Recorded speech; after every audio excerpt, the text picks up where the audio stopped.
Hello दोस्तों, मैं संदीप आप सबका अपने YouTube चैनल ज्ञान एजुकेशन आरबीएल में स्वागत करता हूं। दोस्तों, बहुत अच्छी न्यूज़ है। देखिए, जो UP triple S C exam के लिए जो पेट के एग्ज़ाम पहले देने होंगे, ठीक है, तो उसका ऑफिशियल आज सिलेबस आ चुका है। ठीक है, जैसा कि आप लोग सोच रहे थे कि क्या आएगा, निगेटिव मार्किंग होगी या नहीं होगी, ठीक है, होगी तो कितनी होगी या फिर किस प्रकार से इसके एग्ज़ाम होंगे, तो सब कुछ आज आ चुका है। ऑफिशियल नोटिस आ चुकी है। देखिए, आप देख सकते हैं, उत्तर प्रदेश अधीनस्थ सेवा चयन आयोग यानी यूपी ट्रिपल एस सी पीका भवन तृतीय तल गोमती नगर लखनऊ 20 फरवरी 2021। तो हम इसमें एक एक चीज़ देखने वाले हैं और आपको बता दें कि ये जो अगर इसकी आप पीडीएफ चाहिए तो आपको हम अपने टेलीग्राम चैनल पे इसका डाल देंगे। आप ठीक है, लिंक भी नीचे डाल देंगे, उससे जा करके आप इसको ले सकते हैं और अच्छे से आप देख सकते हैं। ठीक है, कि सिलेबस आपको जरूर पता होना चाहिए, क्योंकि अगर आप तैयारी कर रहे हैं तो सिलेबस मेन होता है। ठीक है, तो चलिए शुरू करते हैं।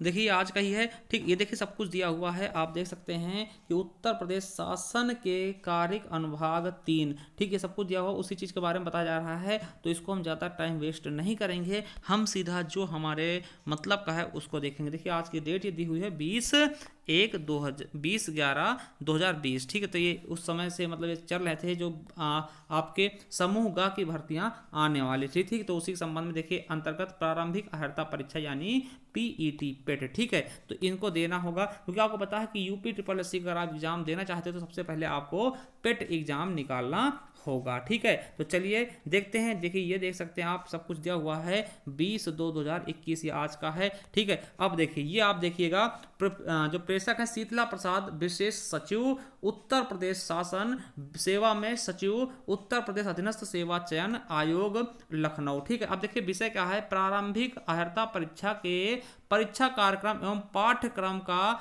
अनुमोदन के संबंध में, पाठ्यक्रम के अनुमोदन के संबंध में दोस्तों 19 फरवरी 2021 का ये है दोस्तों। ठीक, अब देखिए क्या कहा गया, 12, देखिए क्या ये सब कुछ दिया गया है, इसके बारे में बात नहीं करेंगे, सीधा हम इस पे देखते। देखिए, पेट का दिया हुआ है। ठीक है, अब देखिए क्या है कि इस संबंध में मुझे यह कहने का निर्देश हुआ है कि संदर्भित पत्र द्वारा उपलब्ध कराए गए प्रस्तावानुसार अर्हता प्रारंभिक अर्हता परीक्षाएं, ठीक है, यानी पेट के लिए परीक्षा कार्यक्रम एवं पाठ्यक्रम पर निम्नवत अनुमोदन प्रदान किया जाता है। तो चलिए अब देखते हैं। देखिए, मेन चीज ये आ चुका है कि समय कितना होगा। तो देखिए, उत्तर प्रदेश अधीनस्थ सेवा चयन आयोग यानी यूपी ट्रिपल एस सी द्वारा आयोजित की जाने वाली प्रारंभिक अर्हता परीक्षा पेट हेतु प्रस्तावित पाठ्यक्रम दोस्तों, प्रश्नों की संख्या 100 होगी और परीक्षा की अवधि क्या होगी, 2 घंटे, पूर्णांक 100 का। ठीक है, देखिए क्या क्या आएगा। तो पहले आपको बता दें कि जो हिस्ट्री है, हिस्ट्री से आपके 5 क्वेश्चन आएंगे 5 नंबर के। क्या क्या आप हिस्ट्री में पढ़ लेना है आपको। ठीक है, हम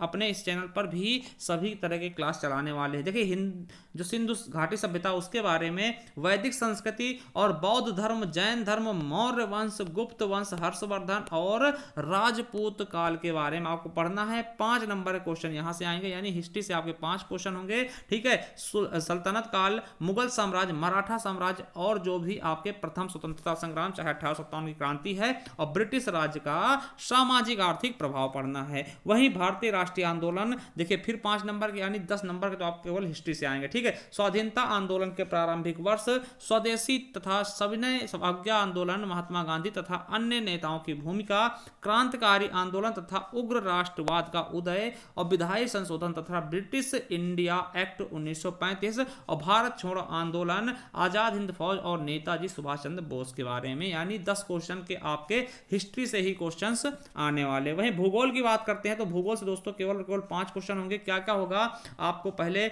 भारत के बारे में ज्यादा नॉलेज रखना है। भारत और विश्व का भूगोल होगा, जिसमें नदियां और नदियों की घाटियां जाएंगे, भूजल संसाधन हो जाएंगे, पर्वत पहाड़ियां हिमनद हो जाएंगे, मरुस्थल और शुष्क क्षेत्र हो जाएंगे, वन हो जाएंगे, खनिज संसाधन विशेष करके भारत वाली, और भारत एवं विश्व का राजनीतिक भूगोल हो जाएगा, जलवायु और मौसम हो जाएगा, टाइम जोन और जनसांख्यिकी परिवर्तन और तथा प्रवास आ जाएगा। वही बात करते हैं दोस्तों भारतीय अर्थव्यवस्था, इकोनॉमिक्स की। तो भारतीय अर्थव्यवस्था 1947 से 1991 तक, ठीक है, इसके बारे में देखिए, योजना आयोग पंचवर्षीय योजनाएं पढ़ लेना है, मिश्रित अर्थव्यवस्था पढ़ लेना है, हरित क्रांति पढ़ना है, और जो श्वेत क्रांति है दोस्तों दोस्तों दुग्ध विकास या ऑपरेशन फ्लड जिसको बोलते हैं, ठीक है, वर्गीज कुरियन वाला, वो समझ लेना है। बैंकों का राष्ट्रीयकरण सुधार, ठीक, 1991 में आर्थिक सुधार तथा उसके बाद की अर्थव्यवस्था, 2014 के पश्चात की अर्थव्यवस्था, कृषि आधार ढांचागत और श्रम सुधार, ये सब चीजें आपको अच्छे से पढ़ लेना है, ठीक है।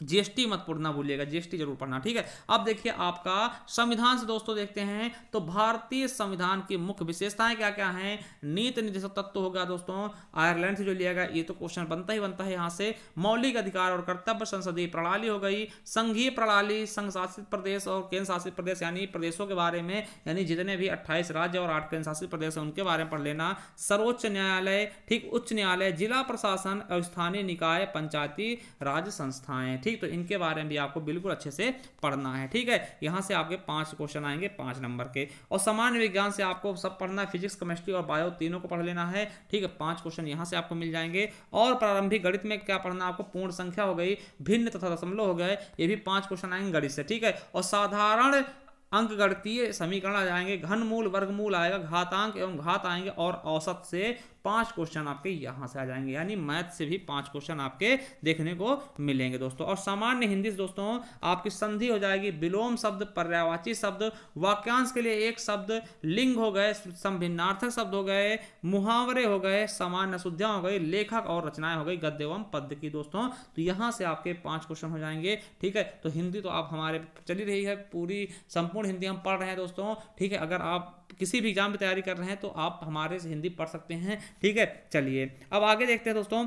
अब अगला देखिए आपके अंग्रेजी के भी 5 क्वेश्चन आएंगे, ठीक है। और देखिए तर्क एवं तर्कशक्ति यानी रीजनिंग से भी 5 क्वेश्चन आएंगे, बृहत एवं लघु, क्रम, रैंकिंग, संबंध, समूह के भिन्न को अलग करना, कैलेंडर घड़ी हो गया, कारण प्रभाव, कोडिंग, डिकोडिंग, ठीक है। और कथन विश्लेषण से आ जाएंगे 5 क्वेश्चन, ठीक है। और वहीं समसाय की दोस्तों आपको करंट अफेयर खरीदना है, ठीक है, करंट अफेयर खरीदना है और उसको पढ़ते रहना है, ठीक, पढ़ते रहना, क्योंकि यहां से 10 क्वेश्चन आएंगे। 10 क्वेश्चन बहुत ज्यादा महत्व रखता है आपके पेट में, ठीक है। अब देखिए आपको सामान्य जागरूकता में आपके जो पड़ोसी देश हैं, देश राजधानी मुद्रा हैं, राज्य के केंद्र शासित प्रदेश हो गए, ये आपको याद रखना है। भारतीय संसद, राज्यसभा, लोकसभा, विधानसभा, विधान परिषद, ये आपको पढ़ लेना है, ये आपका संविधान का हिस्सा है। राष्ट्रीय एवं अंतर्राष्ट्रीय दिवस हो गए, मुख्यालय हो गए, पर्यटन स्थल हो गए कि कौन सा पर्यटन स्थल कहाँ है, संस्कृत कला हो गई, और विश्व के खेल हो गए दोस्तों, अनुसंधान संस्थान हो गए, ठीक है। और प्रसिद्ध पुस्तकें, प्रसिद्ध विजेता, ठीक है, पुरस्कार, जलवायु परिवर्तन, पंजी, पर्यावरण, इनके बारे में पढ़ना है। और अपठित हिंदी गद्यांश दोस्तों आएंगे, 2 गद्यांश आएंगे दोस्तों 5-5 नंबर के, यानी 10 नंबर के आएंगे पैराग्राफ, ठीक है। तो इसे आपको बढ़िया अच्छे से पढ़ना है, ठीक है। और दोस्तों इसी तरीके से आपको पढ़ना है। और देखिए अगर हम माइनस मार्किंग की बात करते हैं दोस्तों, और सबके सब क्वेश्चन कैसे होंगे, बहुविकल्पी होंगे, एनसीईआरटी बेस होंगे दोस्तों, ठीक है। और आपको 1/4 का होगी माइनस मार्किंग। ये देखिए खुद ही लिखा है कि प्रत्येक गलत उत्तर हेतु 1/4 की कटौती की जाएगी, यानी आपको पता है कि अगर एक क्वेश्चन गलत होता तो 0.525 नंबर आपका कट जाएगा, ठीक है। तो ये चीज आप ध्यान में रख करके करिएगा, क्योंकि माइनस मार्किंग भी ज्यादा है, ठीक, ज्यादा है मतलब क्या 1/4 है, ठीक है। और आपको बता दें दोस्तों, हमने आपके जो है आपको पता होगा कि हिंदी साहित्य के इतिहास के लिए हमने एक नई बुक लॉन्च की है, ई बुक लॉन्च की है। अगर आपको चाहिए तो आप हमसे परचेस कर सकते हैं दोस्तों, ठीक है, बहुत ही न्यूनतम मूल्य में, यानी उसका मूल्य कितना है 50 रुपए, ठीक है। तो चलिए हम उसको थोड़ा सा दिखा देते हैं आपको।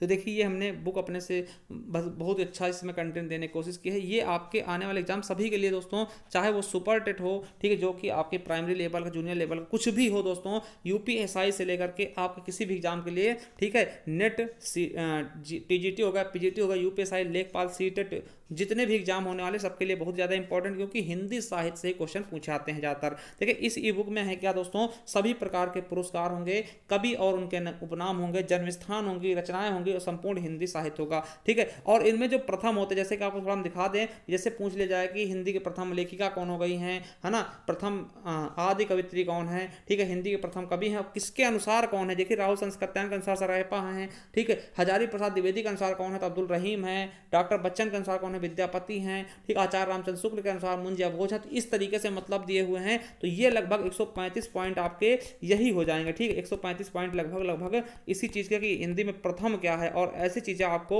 बहुत ही मुश्किल से मिलने वाली है। ठीक है, देखिए 135 क्वेश्चन आपको इस तरह से मिल जाएंगे। ठीक है, और उसके बाद देखिए रचनाकार की उपलब्धियां, उनके नाम क्या हैं, कि किस रचनाकार का क्या नाम है। नंददास को जलिया कवि कहते हैं, हिंदी को पाणिनि कामता प्रसाद को कहते हैं, वियोग हरि का हरिहर द्विवेदी नाम है। ठीक, मैथिली शरण गुप्त को राष्ट्र कवि कहते हैं। इस तरीके से देखिए ये बहुत सी चीज़ें आपको मिल जाएंगी। इसके अलावा देखिए हर एक प्रकार के पुरस्कार, देखिए पहले क्या है आपका ज्ञानपीठ पुरस्कार के बारे में बताया, फिर आपका ये साहित्य अकादमी पुरस्कार के बारे में है, फिर उसके बाद देखिए आपको बता दें सरस्वती सम्मान के बारे में है। सरस्वती सम्मान के बाद आपको किसके बारे में मिल जाएगा दोस्तों, ये देखिए व्यास सम्मान के बारे में हमने पढ़ाया है पूरा। मंगला प्रसाद पारितोषिक पुरस्कार के बारे में आप पढ़ेंगे। फिर उसके बाद आप भारत भारती सलाहकार सम्मान के बारे में पढ़ेंगे, भारत भारती के बारे में पढ़ेंगे। ठीक है, और उसके बाद आप देखिए सोवियत लैंड नेहरू पुरस्कार के बारे में भी पढ़ेंगे। तो इस तरीके से हमने लगभग 8 पुरस्कार शामिल किए हैं, और संपूर्ण हिंदी मिल जाएगी, जन्म स्थान है, तो इस तरीके से बहुत कुछ मिल जाएगा। तो आप अगर लेना चाहते हैं तो आप हमें इस नंबर पर क्या है, आप हमें मैसेज कर सकते हैं, व्हाट्सएप कर सकते हैं। तो आप हमें इस नंबर पर मैसेज कर सकते हैं, व्हाट्सएप कर सकते हैं। ठीक है, तो ज़्यादा जानकारी के लिए आप हमें इस पर संपर्क कर सकते हैं। चलिए, थैंक यू, धन्यवाद। अगर वीडियो पसंद आए तो चैनल सब्सक्राइब कर लेना। देखिए आपको हम इसी प्रकार के बहुत ही अच्छी चीज़ें आपके लिए लाते रहेंगे, तो चैनल को सब्सक्राइब करना ना मत भूलिएगा। थैंक यू, धन्यवाद।